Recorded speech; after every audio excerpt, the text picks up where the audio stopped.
మీ అందరికీ నా వందనాలు. మరి భాస్కర్రావు గారితో ఉన్న మాకు పరిచయం ఏంటంటే, ఆయన సరిపెల్లో ఉండేవారు. మంచి బట్టల వ్యాపారం చేసేవారు అన్నమాట. అయితే రమణమ్మ గారు అన్నమాట, ఆయన భార్య రమణమ్మ గారు. ఆవిడ కొన్నాళ్ళు వాళ్ళ ఎంత భక్తి అంటే, సత్యసాయిబాబా గుళ్ళో ఆయన సమితిలో పెద్ద నెంబర్ అన్నమాట. ఆయన అయితే ఎంతసేపు తెల్లారుజామున లేచి భజనలు చేయడం, మరి పూజలు చేయడం, మరి తెల్లారుజాముని 3ంటికి లేచిపోయి ఊరంతా ఊరేగి అలా చేసేవారు అన్నమాట. అలాంటి పరిస్థితిలో మరి రమణమ్మ గారికి కాళ్ళు పడిపోయినాయి. కాళ్ళు పడిపోతే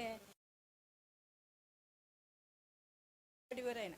హల్లెలూయాలు వస్తున్నారు అలాగా ఇలాగ. కానీ ఆవిడకి మంచి నమ్మకం ఉండేది. మా సరిపల్లి పాస్టమ్మ గారు అనేది, కుమారమ్మ గారు ప్రార్థనకి వెళ్దామా అంటే, సరే అండి వెళ్దామంటే, రమణమ్మ గారు ప్రార్థన చేసి వద్దన్నాడండి అని వెళ్ళివాడు.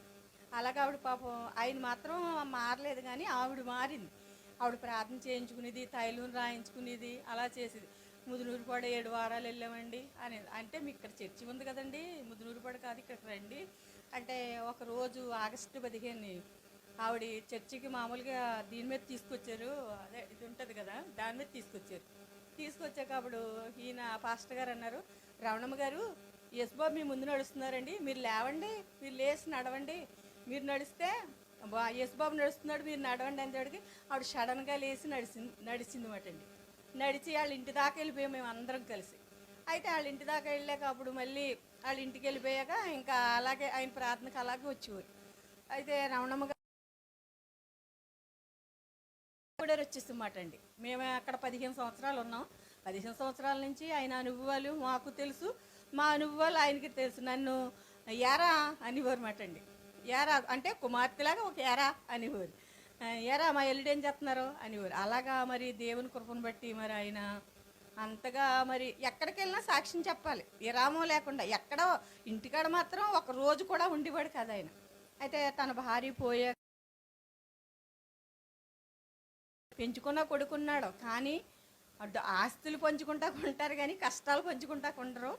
కానీ ఆస్తి విషయంలో మాత్రం వాళ్ళు వచ్చి చాలా దండోరా చేసి ఆస్తులు పంచుకున్నారు. కానీ మరి శ్రీనిరాజు గారు మరి ఎంత ఎలా పెట్టారంటే, ఆయన బాధ్యత మోస్తున్నాడంటే ఆయన అదే మరి ఆయన ఆయనకు ఒక కుమారుడిలాగా దాన్ని చేస్తున్నాడు అనమాట. అంటే ఇంత జ్ఞాపకం. గుడారాల పండుగ వస్తే సంవత్సరం గుడారాల పండుగకి వెళ్ళేవాళ్ళు. ఈసన్న గారు సావాసనకి వెళ్ళేవాళ్ళు మేము ఎక్కువ.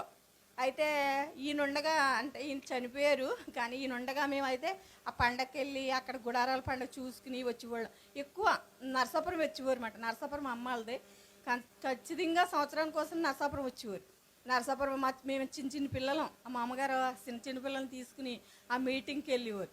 అయితే ఇప్పుడు చెప్పేది ఏంటంటే, భాస్కర్రావు గారు చనిపోయారు, కానీ భాస్కర్రావు గారు జ్ఞాపనార్థాలు మన దగ్గర ఉన్నాయి. ఎందుకంటే అలాంటి భాస్కర్రావు గారు అనేక మంది లేవాలి. ఆయన చనిపోయారని మనం బాధపడడం విషయం కాదు, కానీ అలాంటి భాస్కర్రావు గారు బోల్డ్ మంది లెగిసి ఎంతోమంది మన చుట్టూ అనేక ఆత్మలు నశించిపోతున్నాయి. మరి ఆ నశించే ఆత్మల కొరకు మనం కూడా, సేవకులకు ఒక్కరికే భారం కాదు, మనం కూడా భారం తీసుకుని వాళ్ళకి వాటిని చెప్పాలి.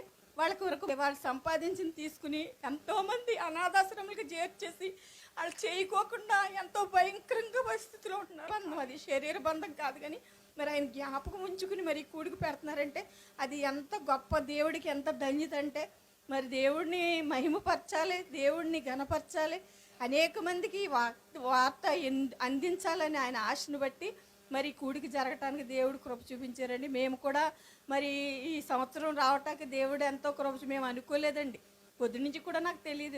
ఇందాక మా బాబు అన్నాడు ఇలా వెళ్ళాలమ్మా అని.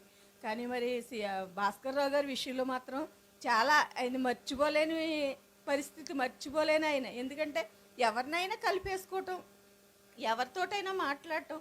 వాళ్ళు మనకు పరిచయం లేరు కదా, వాళ్ళతో మనం మాట ఏంటి అని కాదు, కానీ ఎవరినైనా మరి శివరదాస్ వచ్చేటప్పటికి మరి ఇక్కడ భీమవరంలో ఇలా కరోనాలో చనిపోయారని మాకు తెలియదండి. మా ఇంటికి మాత్రం సాక్ష్యం చెప్తాకి వచ్చారు, చర్చికి వచ్చి. అప్పుడు మాకు శ్రీనిరాజు గారిని పరిచయం చేశారన్నమాట. మా అమ్మాయి అండి ఈవిడి అని. అలాగా మరి ఆయన పరిచయం అయ్యారు.